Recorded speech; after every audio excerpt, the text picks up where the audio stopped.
Pretty big shakeup in the sports betting industry. The NCAA is looking at stopping prop bets on college athletics. Those are player-specific bets. The announcement comes from the NCAA, and it comes on the heels of some high-profile gambling scandals.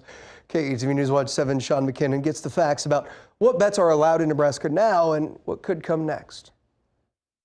In a statement Wednesday, the president of the NCAA called on states across America to ban prop betting on college athletics, saying prop bets, quote, threaten the integrity of competition and leading to student athletes and professional athletes getting harassed. This comes as sports betting scandals have proliferated the month of March. From the MLB to the NBA, to a former NFL team employee getting a 6.5-year prison sentence for stealing $22 million from the team and wagering it, and close to home, over a dozen current and former Iowa and Iowa State athletes were implicated in an illegal sports wagering investigation last year. I don't think it's a coincidence that this comes out after some high-profile professional sports issues. Dennis Lee, chairman of the Nebraska Racing and Gaming Commission, then RGC, is waiting to learn specifics. I'm not sure what the NCAA's game plan is. We as the Racing Commission, we've received nothing in writing from the NCAA. We haven't received anything verbal. Lee says the NRGC is bound by what state law requires. So if the NCAA wants to stop college prop bets in Nebraska, they'll need to get lawmakers to join the ticket.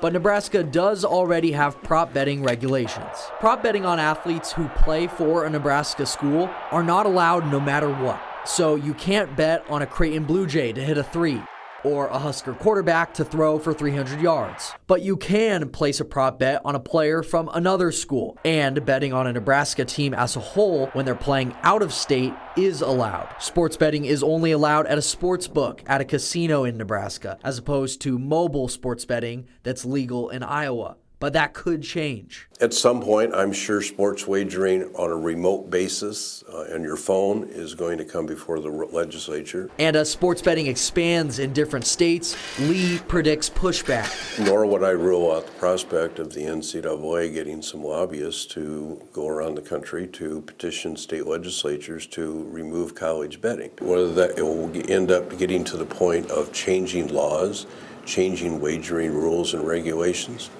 time will tell. Sean McKinnon, KETV News Watch 7.